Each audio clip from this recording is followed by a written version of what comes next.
financement de la recherche dans notre pays. Alors, ce que vous devez savoir aussi qu'une université, c'est l'enseignement, la recherche et le service à la communauté. C'est très important. Alors, nos institutions qui font que les universités, je vais subdiviser parce que nous avons les institutions d'enseignement supérieur, nous avons les institutions de recherche et les centres de documentation et d'information. Nous avons ces différentes catégories d'institutions au niveau de l'enseignement supérieur. Les universités, donc, ont soit des vice-rectorats chargés de la recherche. Vous avez des services des études avancées pour les programmes de master et de doctorat, et qui parlent de master-doctorat, forcément, vous avez une connotation de la formation par la recherche et de la formation à la recherche. Donc, ça débute la recherche au niveau universitaire, dans le système universitaire, commence déjà par ces deux jalons du supérieur. De l'autre côté, vous avez les institutions de recherche scientifique, les centres de documentation aussi qui existent. Mais la recherche, jusqu'à notre prise de fonction, est sous-financée. Ça, c'est une réalité, c'est un constat que nous avons fait. Alors, pour pallier à cela, il était opportun, dans cette, comme je l'ai dit tout à l'heure, ère de refondation et de rectification, de doter notre pays d'abord de politiques nationales de recherche et d'innovation.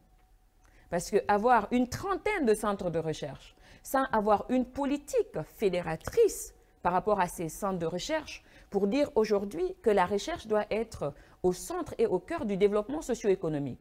La recherche doit être auprès des acteurs de l'écosystème de développement de notre pays. Ce sont les entreprises, c'est le secteur public et parapublic, c'est l'industrie, ce sont les mines, c'est l'environnement, c'est l'agriculture. Donc, être au centre de la préoccupation de notre pays.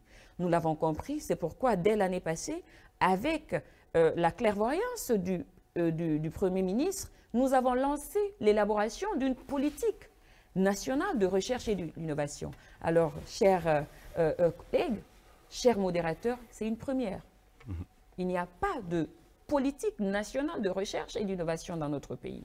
Alors aujourd'hui, nous avons les livrables qui sont bouclés. Nous avons eu l'accompagnement de certains partenaires à l'étranger.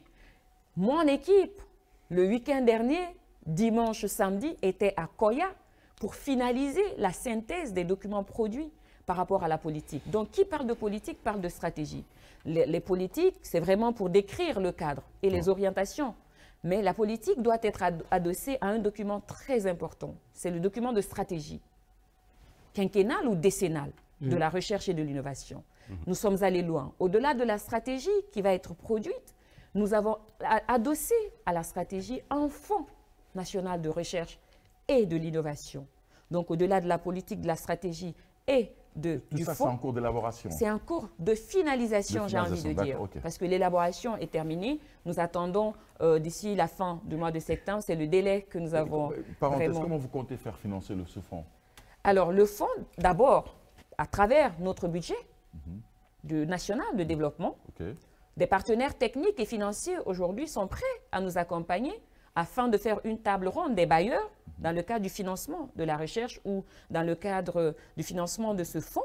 Mais d'abord et avant tout, pour un pays épris de son développement, c'est notre budget national de développement qui va d'abord faire face à ce fonds. Et ensuite, ce sera pris en compte dans les prochains budgets, c'est ça? Exactement. Et aujourd'hui, nous venons de passer au CNT par rapport à la loi de finances rectificative. Ça aurait pu être dans ce budget, mais nous les avons demandé d'attendre que nous finalisons le processus d'élaboration de la politique. Alors, l'autre côté, ce que nous avons fait en attendant ce processus, c'est que nous avons déjà commencé la restructuration des centres de recherche existants en Guinée.